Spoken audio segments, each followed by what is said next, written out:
అందరికీ నమస్కారం. Welcome to prime talks YouTube channel.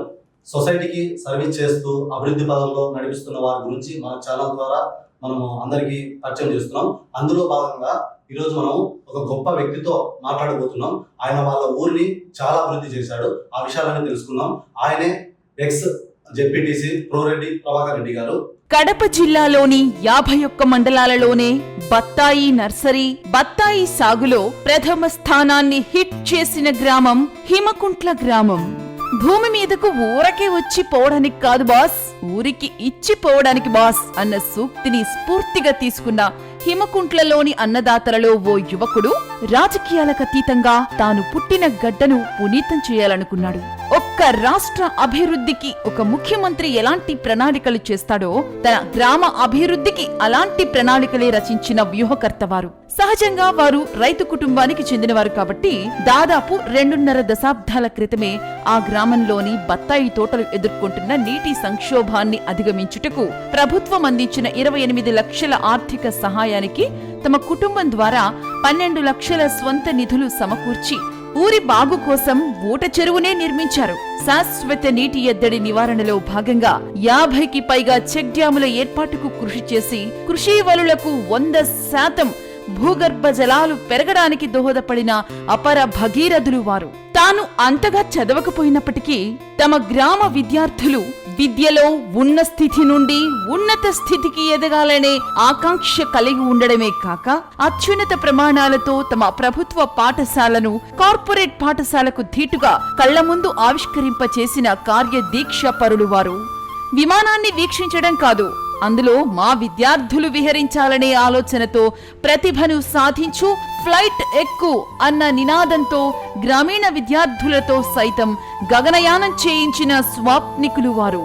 మాతృభాషపై మమకారంతో పాటు అంతర్జాతీయ స్థాయికి ఎదగడానికి విభిన్న భాషా ప్రావీణ్యాల అవసరాన్ని గుర్తించిన వారు వారి వారసుల ద్వారా ఆంగ్లం, హిందీ, ఫ్రెంచ్ భాషల అభ్యున్నతికి లాభం చేకూర్చే ల్యాబ్లను తనకు విద్యనందించిన సింహాద్రిపురం జిల్లా పరిషత్ ఉన్నత పాఠశాలలో ఏర్పాటు చేయించి ఆ సరస్వతీ మాత రుణం తీర్చుకున్న కృతజ్ఞులు.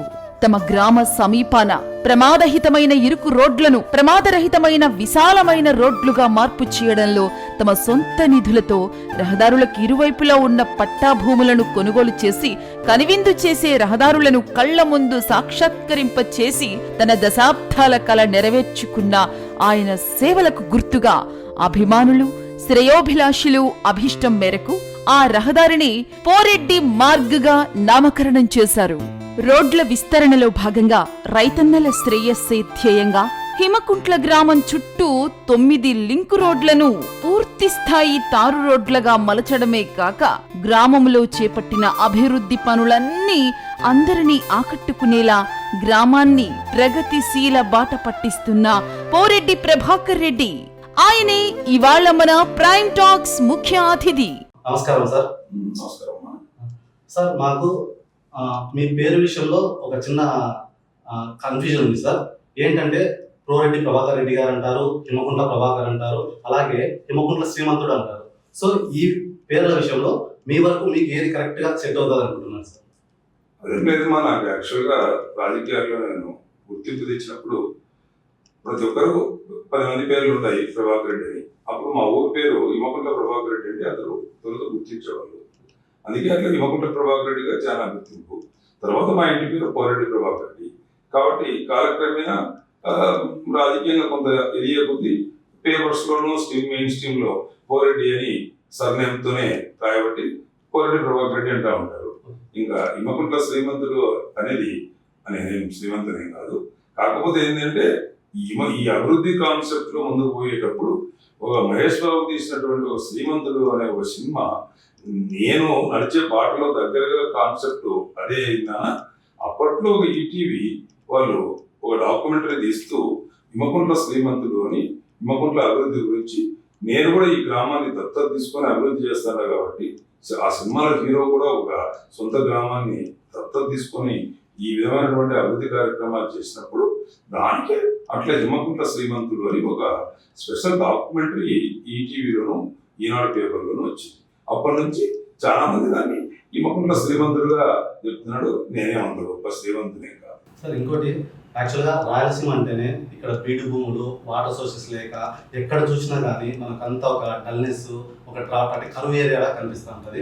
ఇక్కడ ఏమవుతుందంటే ఇందాక మేము ఈ ఊరిని హిమకుంటను విజిట్ చేసినప్పుడు అసలు ఈ గ్రీనరీ కానీ ఈ సరౌండింగ్ అంతా వాటర్ సోర్సెస్ కానీ చాలా బాగా అనిపించింది అనమాట. ఎలా అనిపించిందంటే మనం ఒక మంచి కోనసీమ ఏరియాలోనో అలా ఉన్నామని, ఎస్పెషలీ హిమకుంట్ల ఏరియా మాత్రం అలా కనిపించింది. సో దీనికి ఏ విధమైన చర్యలు తీసుకున్నారు మీరు? మీరు ఇప్పుడు చూస్తూ ఉండేదానికి గతంలో హిమకుంటలో ఉన్నటువంటి పరిస్థితులకు మధ్య చాలా వ్యత్యాసం ఉంది. కరెక్ట్ ఎగ్జాంపుల్ చెప్పాలంటే ఒక పట్టతల యాడ్ ఇచ్చే ఒక ఏజెన్సీ పట్టతల ముందు బిఫోర్ వాళ్ళ యొక్క ట్రీట్మెంట్ తీసుకోకముందు పట్టణైతే ఎలా ఉంటుంది, తీసుకున్న తర్వాత ఎంటికలన్నీ మలిసి బ్రహ్మాండంగా జుట్టు వచ్చి ఎలా ఉంటుందో చూపిస్తారో అలానే 2014 కంటే ముందు హిమకుంట్ల చాలా దుర్భిక్ష ప్రాంతము, విపరీతమైనటువంటి కరువు కాటకాలతో కనీసము చీనీ చెట్లను బతికించుకోవడానికి కూడా ఎండల కాలం వస్తే వేసవి ట్యాంకర్లతో నీళ్లు తోలి బతికించుకున్నటువంటి పరిస్థితి. అది 2014 ముందు నా జనరేషన్లో నేను 3 సార్లు ఈ పరిస్థితి ఫేస్ చేశాను. ఒకసారి నేను 5వ తరగతి 6వ తరగతిలో ఉన్నప్పుడు ఊర్లో చెట్లన్నీ ఎండిపోయినాయి వర్షాభావ పరిస్థితులతో. మళ్ళీ 2001 నేను మార్కెట్ కమిటీ చైర్మన్గా ఉన్నప్పుడు 1-2 ప్రాంతంలో సేమ్ అదే పరిస్థితి వస్తే మేము అప్పట్లోనే ఒక లైఫ్ సేవింగ్ ఇరిగేషన్ అని ఆనాటి కలెక్టర్ జేఎస్ రంజన్ గారి యొక్క సహకారంతో ఒక 10-15% చెట్లను బతికించగలిగినాము. ఫ్రీగా నీళ్ళు ఇచ్చి ఎక్కడి నుంచో నీళ్ళు తెప్పించి. తర్వాత మళ్ళీ 2013లో ఒక కరువు వచ్చింది.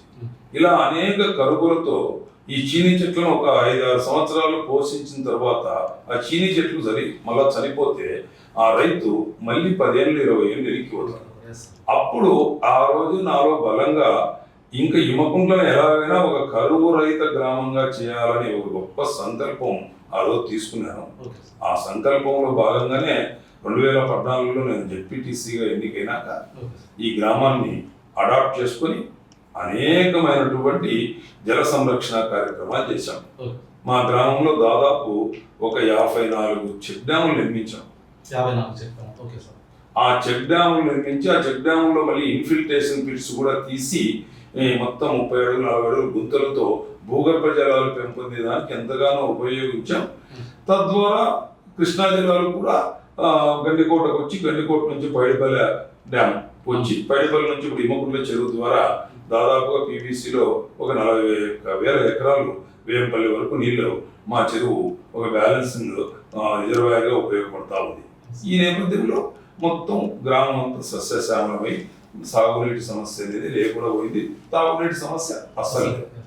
మేము చూసాం సార్. యాక్చువల్గా సింహాద్వరం మండలమే కాకుండా పులివెందుల మండలం, లింగాల మండలం కూడా మీరు ఎక్కడైతే గ్రౌండ్ వాటర్స్ మీరు స్టోర్ చేయడం వల్ల మీ చుట్టుపక్కల ఊర్లో ఉన్న వాళ్ళు కూడా మీకు చెప్పిన టైంలో నేను కూడా గమనించాను సార్. చిన్న చెట్లు ఎండలకాలం వచ్చినప్పుడు కొట్టేయడం జరుగుతుంది. కానీ మీ సరౌండింగ్, మీ ఊరికి ఆనుకొని ఉన్న గ్రామాల ప్రజలు కూడా వాళ్ళు కూడా బెనిఫిట్ పొందారు సార్. అప్పుడు అంటే మీరు ఊరే కాకుండా మీరు చేసిన భూగర్భ జలాలు పెంచడం అనేది ఒక మీ ఊరికి విషయమైనా కాకుండా చుట్టుపక్కల వాళ్ళు కూడా బెనిఫిట్ పొందారు సార్. అది నాకు అక్కడున్న గ్రామ ప్రజలు కూడా చెప్పారు సార్. ఖచ్చితంగా అది నిజమే.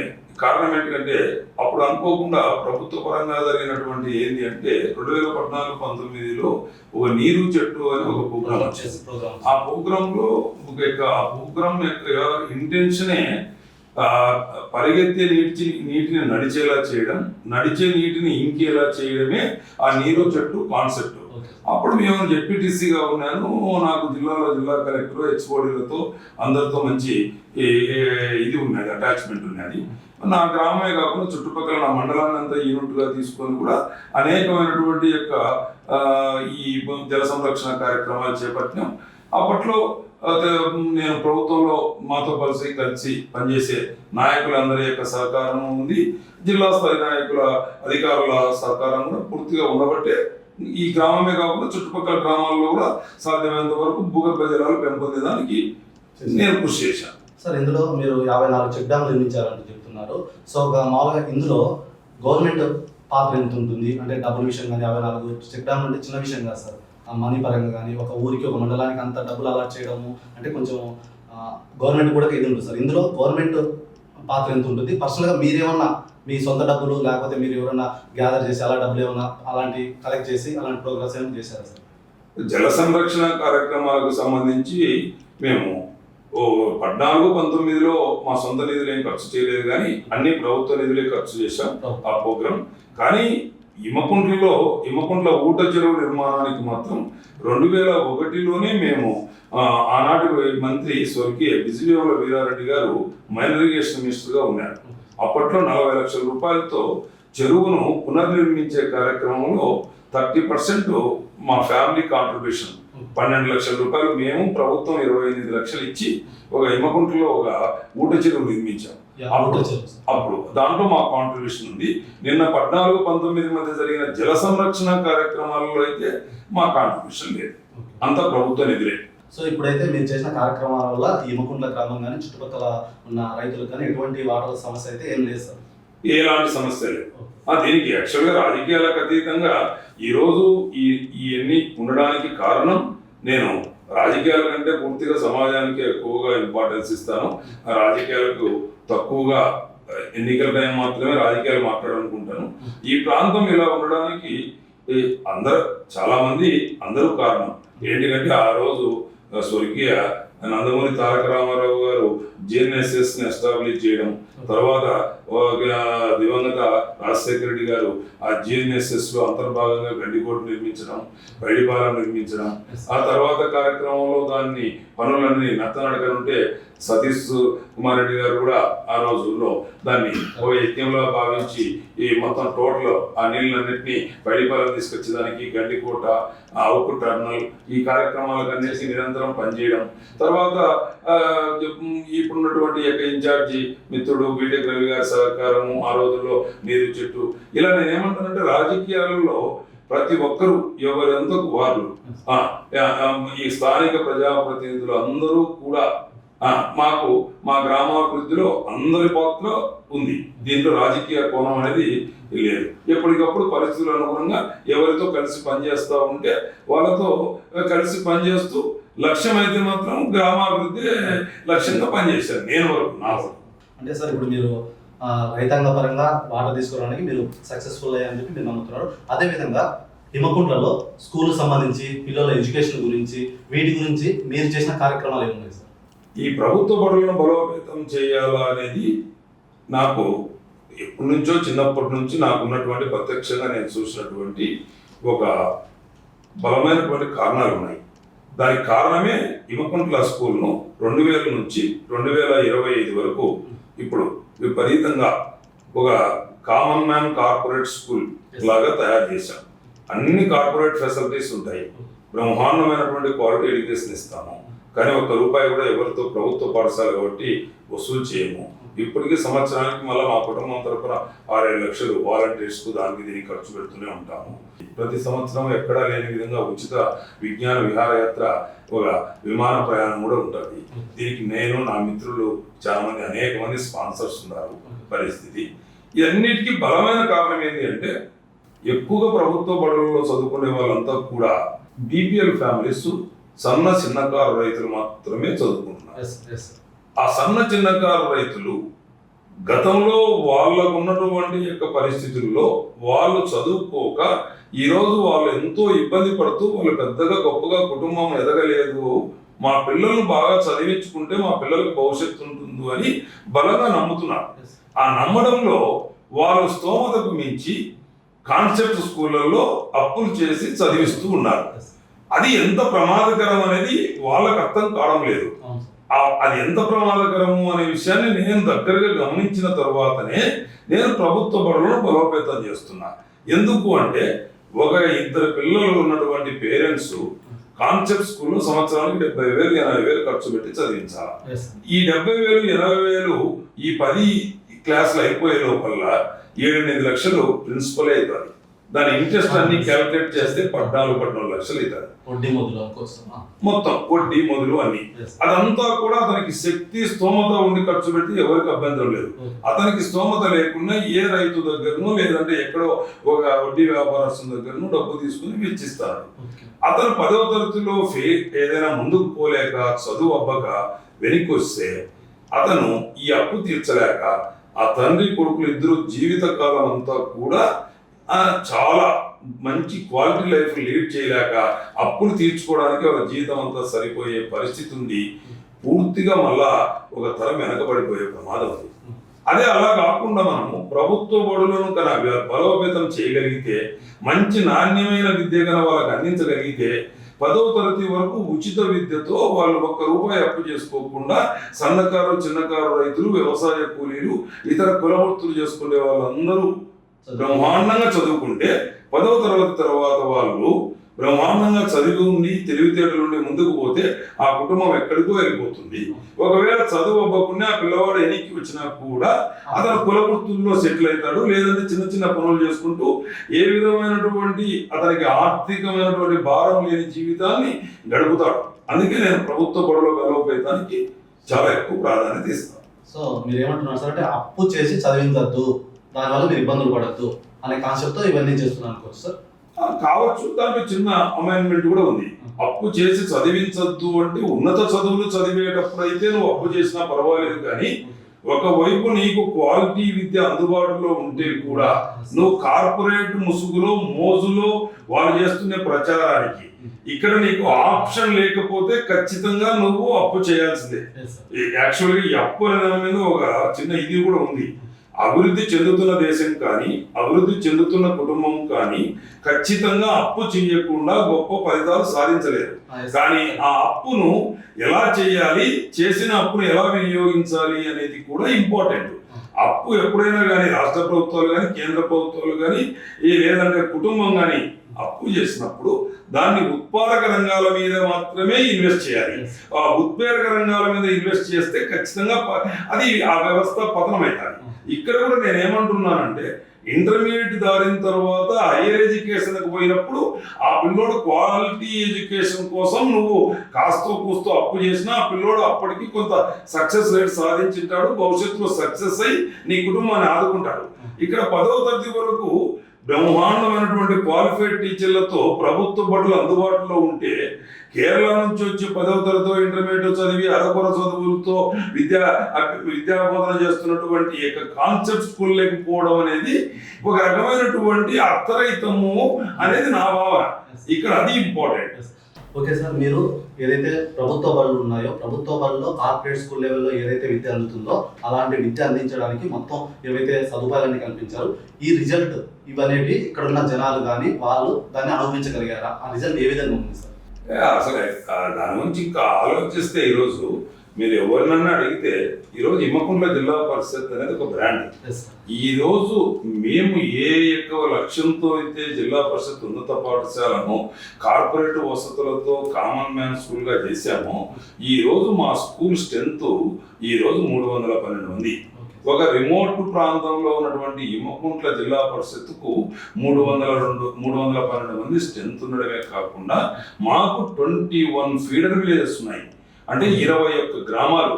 దాదాపుగా ఎర్రమరెడ్డిపల్లి నుంచి మొదలు పెడితే ఎర్రమరెడ్డిపల్లి, తేర్నాంపల్లి, పెదకుడాల, బోనాల, అంకేన్పల్లి, చెర్లోపల్లి, బిదినంచెల్ల, గుర్జాల, సింహాద్రిపురం, ఎద్రాగారి కొత్తపల్లి, నిడెల్ల, కసునూరు, తుద్దెకుంట, కడపరాయపల్లి, అంకారమ్మగూడూరు, అగ్రహారము, ఇమ్మకుంట్ల, పులివెందుల నుంచి కూడా వస్తూ ఉన్నారు మా గ్రామానికి. దాదాపు 20 నుంచి 21 ఫీడర్ విలేజెస్ ఉన్నాయి. మండల హెడ్ క్వార్టర్లో ఉన్నటువంటి జిల్లా పరిషత్ ఉన్నత పాఠశాల స్ట్రెంత్ 290 అయితే మేము ఒక రిమోట్ ప్రాంతంలో ఉన్నటువంటి యొక్క ఇమ్మకుంట్ల జిల్లా పరిషత్ స్ట్రెంత్ 312. దీనికి ప్రధాన కారణం మీరు అడిగినట్టు ఈరోజు ఇమ్మకుంట్లలో ప్రతి సంవత్సరము ఇక్కడ సక్సెస్ పీపుల్ శాతం ఎట్లుంటుంది అంటే, ప్రతి సంవత్సరం 9 నుంచి 10 888 సీట్లు వస్తాయి. జిల్లాలో ఎక్కడే కానీ ఈ ప్రపోర్షనేట్ గా క్యాల్కులేట్ చేస్తే ఎక్కడ కూడా 2 3 888 సీట్ల కంటే ఎక్కువ రావు. మొత్తం జిల్లాలోనే మేము మా వాళ్ళు 60-62 మంది అప్పీర్ అయితే 10 సీట్లు వస్తా ఉన్నాయి 888కి. ఈ సంవత్సరము మా స్కూల్ టాపరు 600 అవుట్ ఆఫ్ 588.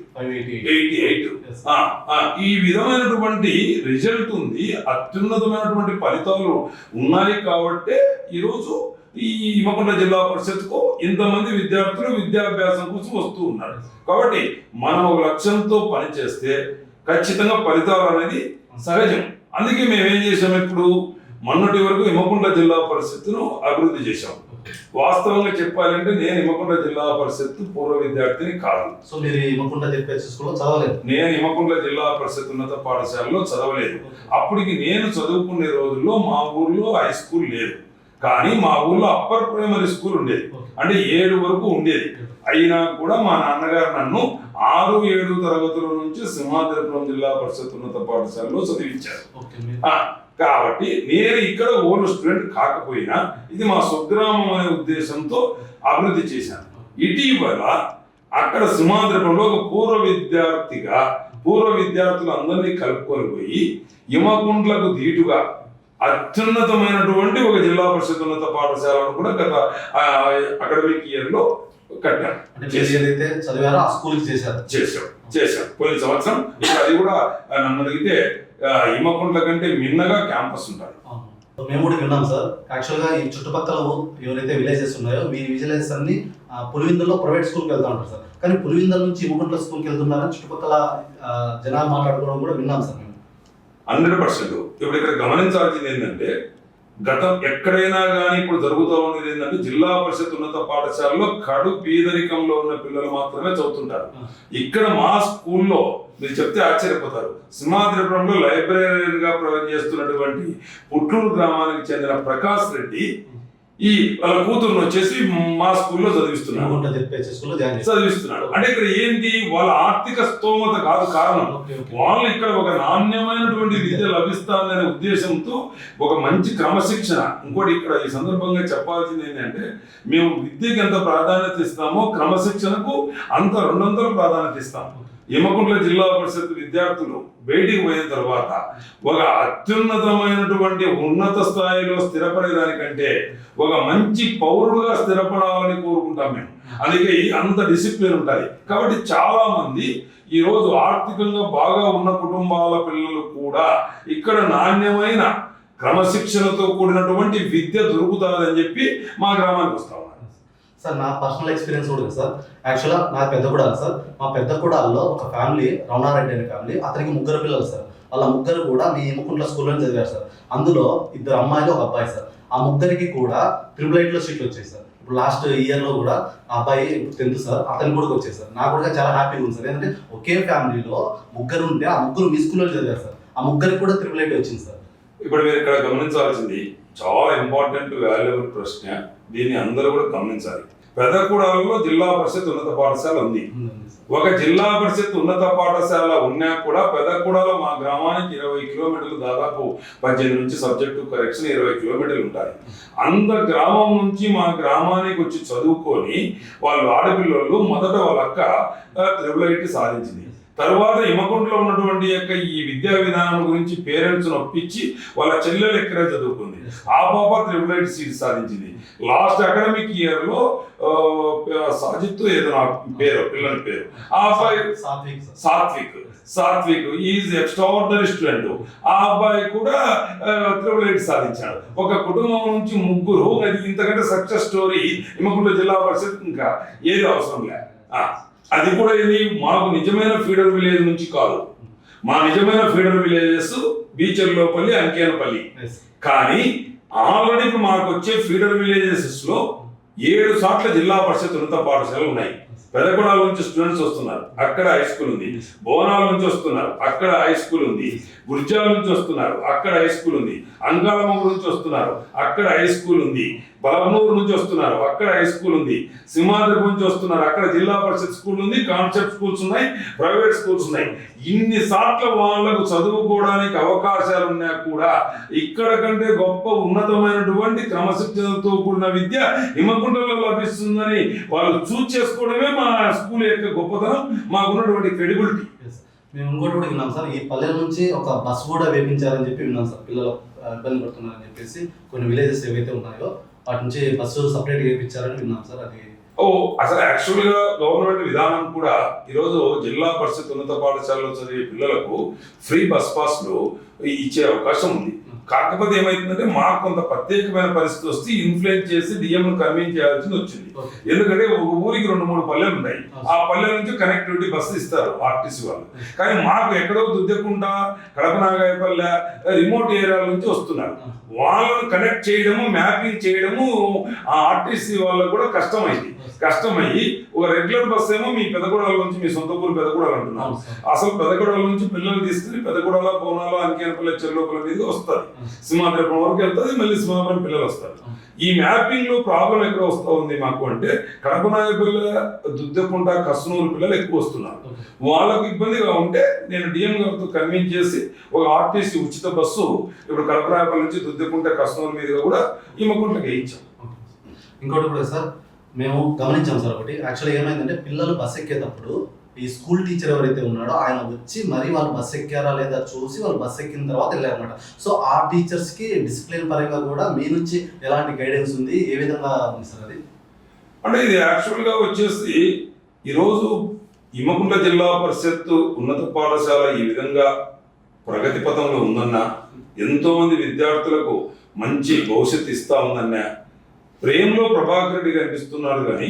కానీ యాక్చువల్గా ఇదంతా సాధించడానికి అక్కడ పనిచేస్తున్నటువంటి అధ్యాపక బృందము, అక్కడ పనిచేసి వెళ్ళిపోయినటువంటి టీం లీడర్ల పాత్ర ఎంతో గొప్పగా ఉంది.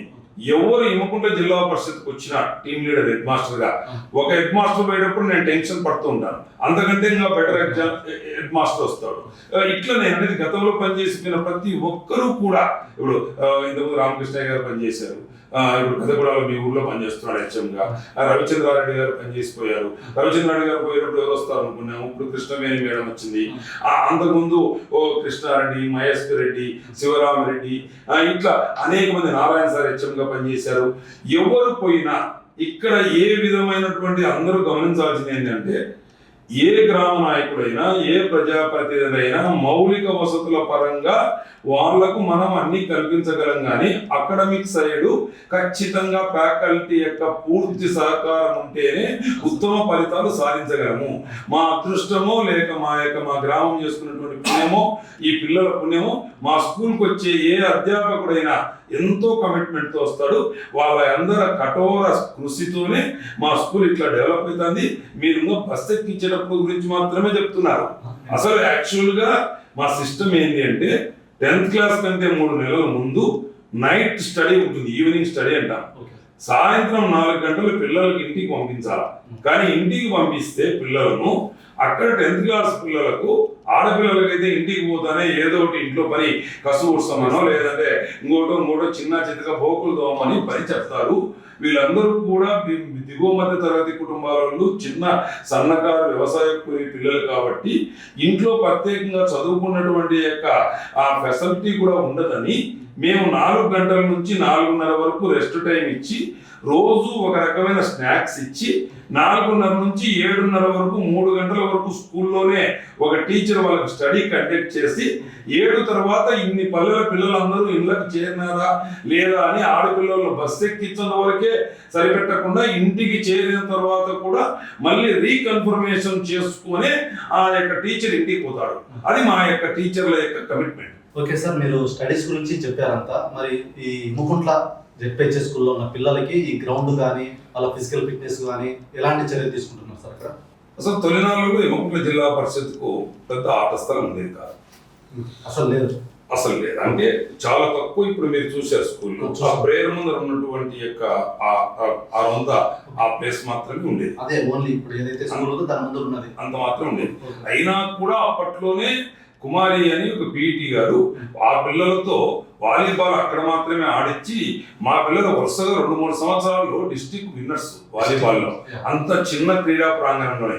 అటువంటప్పుడు ఒక పెద్ద క్రీడా ప్రాంగణం ఉంటే ఈ క్రీడల్లో కూడా మన పిల్లలు బాగా రాణిస్తారనే ఉద్దేశంతో పక్కన ఉన్నటువంటి స్కూల్ పక్కన దాదాపు 10-12 మందిది ఒక 22 లక్షల రూపాయలు డబ్బులు పెట్టి అందరిది కొన్నాము. దాంట్లో కొందరు ఉచితంగా కూడా కొందరు ఇచ్చారు. ఇప్పుడు మా సమీప బంధువు రాజమల్లు జగన్నాథ్ రెడ్డి, ఆయనకున్నటువంటి కొంత ఒక 10 సెంట్లు స్థలాన్ని ఉచితంగా ఇచ్చాడు. అలాగే మా వరుసకు మా వారి మేనమామ నాగిరెడ్డి గారు తన భాగానికి సంబంధించింది కొంత 3 సెంట్లు 4 సెంట్లు ఉంటే ఆయన కూడా ఉచితంగా ఇచ్చాడు.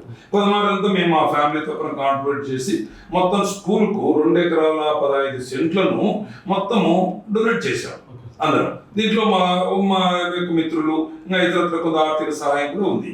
చాలా గొప్ప విషయం సార్. నిజంగా పల్లెటూర్లలో అంటే కొంచెం 10-11 మందిని కన్విన్స్ చేసి అంత స్థలం ఇప్పించాలంటే అసలు చాలా కష్టపడి ఉంటారు. వాళ్ళు కూడా ఎవరైతే ముందుకు వచ్చారో వాళ్ళకు కూడా నేను ధన్యవాదాలు చెప్తున్నాను. అసలు 2 ఎకరాల ఆట స్థలం మీరు క్రియేట్ చేయగలిగారంటే చాలా గొప్ప విషయం సార్. ఇక్కడైతే అంటే దీంట్లో ఏమవుతుందంటే నాతో రిలేషన్ మెయింటైన్ చేసేవాళ్ళు, నాతో కనెక్టివిటీ ఉండేవాళ్ళు ఎవరైనా మా స్కూల్కు ఇప్పుడు నేను ఏం చేస్తానంటే నేనంతా నేను వ్యక్తిగతంగా చెప్పాను కానీ నేను పొలిటికల్ కరప్షన్ అనేది నా జీవితంలో ఎప్పుడు కూడా నేను ఎలాంటి అలో చేయను.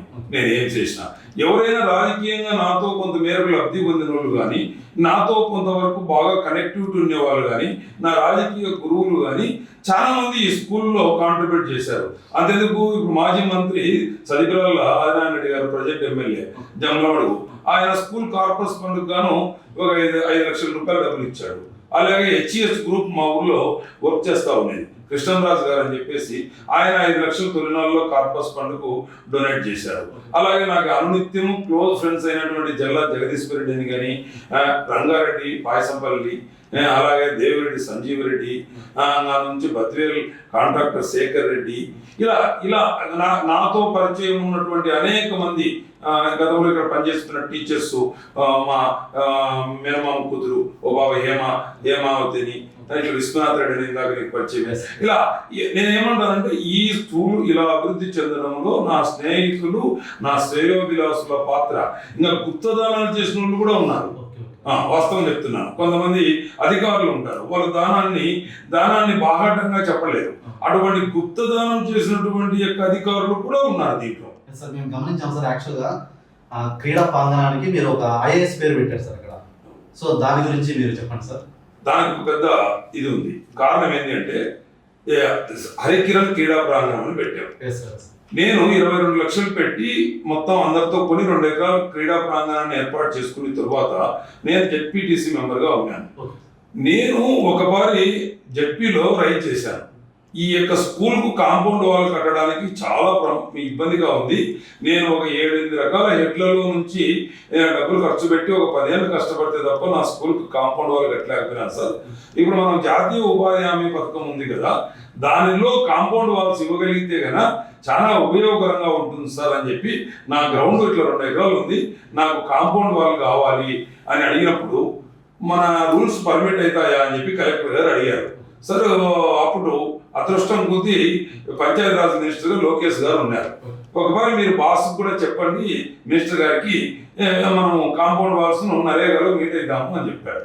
అప్పుడు నేను ఆ రోజుల్లో మోస్ట్లీ బీటెక్ రవి గారు అనుకుంటా ఇద్దరం కలిసి ఒకసారి లోకేష్ గారిని కలిసి రిక్వెస్ట్ చేశాం, నరేగాలో ఈ మన స్కూల్ కాంపౌండ్ వాళ్ళని కన్నా కన్స్ట్రక్ట్ చేయగలిగితే చాలా స్కూల్స్ బాగుపడతాయి. ఆ యొక్క ఒకే ఒక్క కారణం వలన ఒక్కటే రోజు 535 స్కూళ్లకు జిల్లాలో కలెక్టర్ హరికిరణ్ గారు కాంపౌండ్ వాల్స్ కు నరేగా నిధుల నుంచి శాంక్షన్ చేశాడు. సో మీరు ఏదైతే తీసుకెళ్లిన ఇనిషియేటివ్ ఏదైతే ఉందో దీనివల్ల మిగిలిన 535 స్కూల్స్ కు జిల్లాలో చేశాడు. చేస్తే మేము త్వరగతిన హిమకుంట్ల సింహాద్రిపం ఈ అన్ని దానిలో కూడా టక్క కాంపౌండ్ వాల్ కట్టేసి దాన్ని ఈయన ప్రేరణతో ఈయన చొరవ తీసుకోవడం వల్లనే ఈ కాంపౌండ్ వాల్ ఉంది అని ఆయన పేరు చిరస్థాయిగా హిమకుంట్లో ఉండాలి అని చెప్పి ఆయనతోనే ఇనాగ్రేట్ చేయించేసి దానికి హరికిరణ్ క్రీడా ప్రాంగణం అని పెట్టాం. చూసాం సార్, చాలా బాగుంది ప్రాంగణం అంతా. అలాగే సార్ మనకు ఇక్కడ మండలంలో లేని బీసీ హాస్టల్ అనేది కూడా సింహాద్రిపురంలో మండలంలో బీసీ హాస్టల్ కంటే కూడా మన ఇక్కడ హిమకుంటలో కూడా బీసీ హాస్టల్ ఉంది చూసాం సార్. అది దాని గురించి ఒకసారి చెప్పండి సార్. ఏమైంది అంటే ఎప్పుడైతే నేను సింహాద్రిపురం జిల్లా పరిషత్ ఉన్నత పాఠశాలను ఒక జిల్లాలోని అత్యున్నతమైనటువంటి మౌలిక వసతులతో ఏర్పాటు చేసే ప్రయత్నం చేసి సక్సెస్ అయి ఇనాగ్రేట్ చేసిన తర్వాత ఒక విధంగా హిమకుంట్ల స్కూల్కి ఏమన్నా ఇది ఈ ఇబ్బందికరంగా పరిణమిస్తాదేమో అని నాకు ఒక అభద్రతా భావం ఏర్పడింది. అంటే ఏది ఇబ్బందిగా సార్ ఇక్కడ? ఈ సింహాద్రిపురం జిల్లా పరిషత్ ఉన్నత పాఠశాల ఇంత గొప్పగా ఉండడం వలన మాకు సింహాద్రిపురం నుంచి 60-70 మంది పిల్లలు వస్తారు.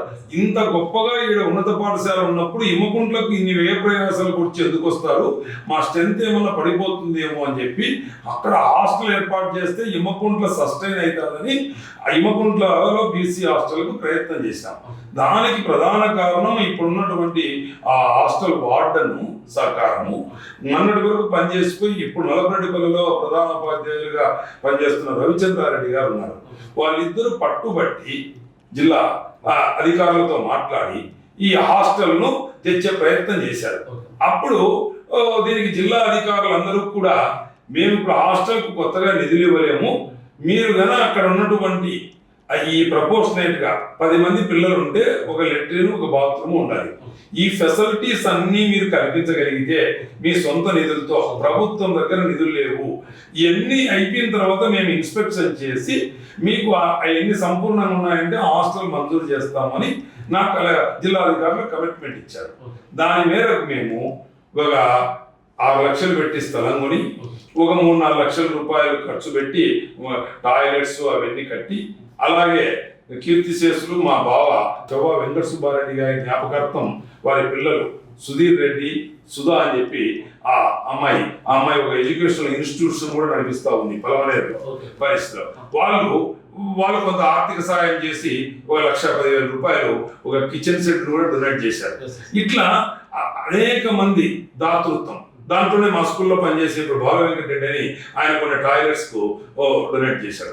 ఇవన్నీ చేసి ఇన్ఫో అంతా సమృద్ధిగా ఇస్తే హాస్టల్ వాళ్ళు వచ్చి తనిఖీ చేసి తృప్తిపడి మాకు వెంటనే అడ్మినిస్ట్రేషన్ అప్పుడు ఇచ్చేశారు. ఇప్పుడు 60 మంది పిల్లల దాకా హాస్టల్లో ఉన్నారు. అదే హాస్టల్ చరిత్ర. సార్ ఇక్కడ లాస్ట్ అల్టిమేట్గా ఏంటంటే సార్, హిమకుంట్ల పిల్లలు ఎవరైతే ఉన్నారో వీళ్ళు ఢిల్లీకి విహారయాత్రకి వెళ్ళారన్నారు సార్. సార్ ఇక్కడ చుట్టుపక్కల నాకు తెలిసి అయితే నాకున్న నాలెడ్జ్ ప్రకారము మన రాష్ట్రంలోనే కాదు ఇండియాలో కూడా ఇలాంటి విమాన విహారయాత్ర కల్పించిన వాళ్ళు ఎవరు లేరనుకుంటారు సార్. నాకున్న ఇన్ఫర్మేషన్ ప్రకారము ఆ విమాన విహారయాత్ర గురించి మీ మాటలో చెప్పాలంటే సార్, నేను చిన్నప్పుడు చదువుకునేటప్పుడు మాది చాలా మధ్యతరగతి కుటుంబం అనేదానికంటే దిగువ మధ్యతరగతి కుటుంబం మాది. ఒక చిన్న రైతు కుటుంబం. మా నాన్నగారు ఎప్పుడో నేను 8th క్లాస్లో ఉన్నప్పుడే చనిపోయాడు. మేము సింహాపురంలో చదువుకునే గ్రౌండ్లో ఆడుకునేటప్పుడు ఎప్పుడో సంవత్సరానికి ఒకసారి 2 నెలలకు ఒకసారి విమానం పైన పోయేది. అటువంటి పరిస్థితుల్లో ఆ విమానాన్ని చూసి చాలా క్యూరియాసిటీ దూరం నుంచి కనీసం దగ్గరగా విమానమైనా చూస్తామా లేదా అనుకునేవాడిని. దగ్గర నుంచి చూస్తే చాలా ఎక్కుతే ఆలోచన అట్లా లేదు పరిస్థితి. చూస్తే చాలా అనుకునేవాడిని. నాకు చిన్నప్పుడు అంత క్యూరియాసిటీ ఉన్నది కదా, ఇప్పుడు మా పిల్లలకు నాకు దేవుడు అన్ని ఇచ్చాడు కదా, క్వాలిటీ లైఫ్ ఇచ్చాడు. వీలైతే నేను వాళ్ళకి ఇప్పుడు కానీ విమాన ప్రయాణాన్ని ఉచితంగా అందించగలిగితే వాళ్ళకు జీవితంలో ఎంత గొప్పగా స్థిరపడిన ఈ మొదటి విమాన ప్రయాణం అనేది ఒక తీపి గుర్తుగా ఉండిపోగలదు అనే ఆలోచనతో దాదాపుగా ఇది 10 సంవత్సరాల నుంచి మా జిల్లా పరిషత్ ఉన్నత పాఠశాలలో జరుగుతూ ఉంది. కంటిన్యూగా జరుగుతూ ఉంది. మీకు పోయిన సంవత్సరం ఇన్ఫర్మేషన్ ఢిల్లీకి కూడా మొదటిసారి గారు మా విద్యార్థులు గతంలో కూడా ఢిల్లీకి పోయి వచ్చారు. అయితే విద్యార్థులందరినీ కూర్చోపెట్టి వాళ్ళ ఛాయిస్ మేరకి ఒకసారి విజయవాడ పోయి వచ్చారు, ఒకసారి హైదరాబాద్ పోయి వచ్చారు, ఒకసారి చెన్నై పోయి వచ్చారు. ఇట్లా ప్రతి సంవత్సరము వాళ్ళు చూజ్ చేసుకున్నటువంటి ఒక సిటీకి ఫ్లైట్ లోనే పంపిస్తాము ఉచితంగా. దాన్ని కూడా మనం ఏ ప్రాతిపదికంగా తీసుకుంటాము అంటే మామూలుగా మెరిట్. మా స్కూల్లో చదివే పిల్లలు 20% మేము మెరిట్ ద్వారా సెలెక్ట్ చేస్తాం. ఒక 50 మంది చదువుకుంటూ ఉంటే 10th క్లాస్ లో 10 మందిని మెరిట్ లో చూస్తాం. సార్ మెరిట్ అంటే వాళ్ళు అకాడమిక్ మెరిట్ చూస్తారా, సపరేట్ ఎగ్జామ్ అని కండక్ట్ చేస్తారా? సపరేట్ ఫ్లైట్ ఎగ్జామ్ అని కండక్ట్ చేస్తాం. ఆ ఫ్లైట్ ఎగ్జామ్ లో అకాడమిక్ సైడ్ నుంచి కొంత ఉంటుంది, మ్యాథ్స్ కింద ఈ విధమైనటువంటి సబ్జెక్ట్ కి మార్క్స్ ఉంటాయి, కరెంట్ అఫైర్స్ ఉంటాయి, ఇతరత్ర అన్ని విధాలుగా ఉంటుంది.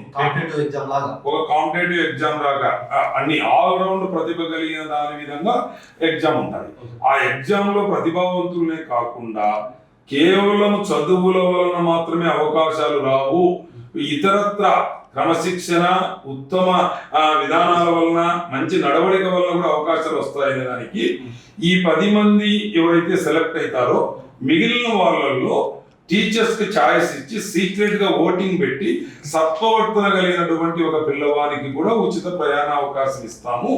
అలాగే క్రీడల్లో రాణించినటువంటి ఒక విద్యార్థికి కూడా ఇస్తున్నాం. సార్ మనం ఇప్పుడు ఏదైతే హిమకుంట్ల స్కూల్ అనే విషయం పక్కన పెడితే సింహాద్రిపురం స్కూల్ మీరు చదివిన స్కూల్ ఏదైతే ఉందో జెడ్పీహెచ్ఎస్ స్కూల్ అని చెప్పేసి ఇది నేను రీసెంట్ గా చూడడం జరిగింది సార్. ఎక్సలెంట్ గా ఉంది సార్ స్కూల్. అసలు ఆ డ్రోన్ వీలో కానీ చూస్తుంటే నేను కూడా స్కూల్లోకి వెళ్ళి చూశాను.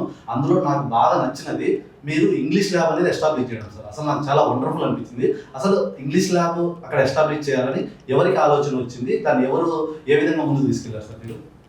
ఒక ఇంగ్లీష్ ల్యాబ్ అనే కాదు, జిల్లా పరిషత్ ఉన్నత పాఠశాలను గత ప్రభుత్వంలో ఒక పక్కా భవనాల నిర్మాణం చేపట్టి ఇంకా ఇతరత్ర మౌలిక వసతులు కల్పించకుండా అర్ధాంతరంగా అది నిలిచిపోయింది. అటువంటి పరిస్థితుల్లో అక్కడ పనిచేసే హెచ్ఎం గారు అయినటువంటి ఉమాదేవి గారు అని చెప్పి ఆ పాప ఓల్డ్ స్టూడెంట్ కూడా అక్కడ, వాళ్ళందరూ కలిసి వచ్చి మమ్మల్ని అప్రోచ్ అయినప్పుడు దాన్ని బ్రహ్మాండంగా చేద్దామనే ఆలోచన వచ్చినప్పుడు మేము ఇట్లయితే ఒకరం చేయలేము అని పూర్వ విద్యార్థులందరితో కలిపి ఒక సింహాద్రిపురం జిల్లా పరిషత్ డెవలప్మెంట్ కమిటీ అని ఒకటి హెచ్ఎం గారి ఆధ్వర్యంలో ఎస్టాబ్లిష్ చేసుకున్నాం. సింహాద్రిపురం మండలం అనుకోవచ్చు సార్ మొత్తం అది. సింహాద్రిపురం జిల్లా పరిషత్ ఉన్నత పాఠశాల అభివృద్ధి కమిటీ అంతే, మండలం కాదు. ఆ స్కూలే. కానీ ఆ స్కూల్ కు దాదాపుగా అప్పట్లో ఎప్పటి నుంచో మండల వ్యాప్తంగా ఓల్డ్ స్టూడెంట్స్ ఉన్నారు. ఎందుకంటే ఈ స్కూల్స్ కన్నిటికంటే ఫస్ట్ స్కూల్ అది కాబట్టి అక్కడ నుంచి సెటిల్ అయినటువంటి ఐసీలు ఉన్నారు, పరిస్థితి ఎండిగా స్టీల్ ప్లాంట్ లో పనిచేసే వాళ్ళు ఉన్నారు, గొప్ప గొప్ప వాళ్ళంతా ఉన్నారు. అప్పుడు వాళ్ళందరినీ ఒక ప్లాట్ఫామ్ మీద తీసుకొచ్చినప్పుడు వాళ్ళందరూ ఆర్థిక సహాయం చేశారు. వాళ్ళందరూ ఆర్థిక సహాయం చేసేటప్పుడు దాన్ని వాళ్ళందరి సహాయంతో ప్రభుత్వం దగ్గర నుంచి నేను మా మిత్రుడు మారెడ్డి రవీంద్రనాథ్ రెడ్డి ఇద్దరం కలిసి కలెక్టర్ గారిని అడిగాం. కలెక్టర్ గారికి నేను పూర్తిగా ఎక్స్ప్లెయిన్ చేస్తే ఆయన కూడా చాలా ఎమోషనల్ గా ఆ స్కూల్కి ఏం కావాలంటే మీకు ఇంత తపన ఉంది, మీకు ఏం కావాలంటే చేస్తానని ప్రభుత్వ పరంగా కొంత కావలసినంత సాయం చేశాడు. ఇక్కడ విరాళాలు దండిగా వచ్చాయి, స్థానిక వ్యాపారస్తులు దండిగా డబ్బులు ఇచ్చారు. ఈ నేపథ్యంలో ఒక మామూలు వసతులతో ఆ స్కూల్ కంప్లీట్ చేసి వాళ్ళకి అప్పచెప్దాం అనుకునే వాళ్ళము దీన్ని ఎక్స్ట్రాడినరీగా ఎందుకు చేయకూడదనే ఆలోచన వచ్చినప్పుడు ప్రత్యేకంగా ప్రతిదానికి language lab, science lab, meeting hall, corporate యొక్క స్టాఫ్ రూమ్ ఇవన్నీ తయారు చేయొచ్చు అనే ఆలోచన వచ్చినప్పుడు మా పిల్లలు యుఎస్లో ఉంటారు, నా కోడలు కొడుకు, వాళ్ళిద్దరూ మేము ఇంగ్లీష్ ల్యాబ్కు డొనేట్ చేస్తాము పరిస్థితి అదే లాంగ్వేజ్ ల్యాబ్ అంటాం. దాంట్లో ఇంగ్లీష్, హిందీ, ఫ్రెంచ్ ఉంటుంది. వాళ్ళు దాదాపు 4,70,000 ఎంతో అయింది. వాళ్ళు దానికి కూడా ఒక బలమైన కారణం ఉంది. ఇంట్లో ఎప్పుడైనా డిబేట్ చేసేవాళ్ళం. నేను ఇంగ్లీష్ అంత ఫ్లూయెంట్ గా మాట్లాడలేను. నేను తొలినాళ్ళలో రాజకీయాల్లోకి వచ్చినప్పుడు బ్యూరోక్రాట్స్ అంతా కూడా డిస్ట్రిక్ట్ కలెక్టర్స్, ఎస్పీలంతా నార్త్ వాళ్ళు వచ్చేవాళ్ళు. వాళ్ళకి తెలుగు రాదు. నేను ప్రజా సమస్యల గురించి వాళ్ళకి ఎక్స్ప్లెయిన్ చేసేటప్పుడు నేను నిజంగా నేనేం చెప్పదలుచుకున్నానో వాళ్ళకి చెప్పలేకపోయేవాడిని. కమ్యూనికేషన్ అనేది దానివల్ల కొంత నష్టం జరుగుతూ ఉండేది. ఇది నేను నా కొడుకుతో కోడలతో ఏదో సందర్భంలో షేర్ చేసుకున్నప్పుడు ఇప్పుడు ఇంత స్కూల్ డెవలప్ చేస్తున్నారు మామయ్య, నీ ఓల్డ్ స్టూడెంట్లో నీ పిల్లలకి ఈ పరిస్థితి లేకుండా ఒక మంచి లాంగ్వేజ్ ల్యాబ్ ఇద్దాంలే, వాళ్ళందరూ గ్రామీణ ప్రాంతాల్లో అనర్గళంగా ఇంగ్లీష్ స్కిల్స్ డెవలప్ చేసి మాట్లాడే పరిస్థితి వస్తుందని వాళ్ళు ఇచ్చారు.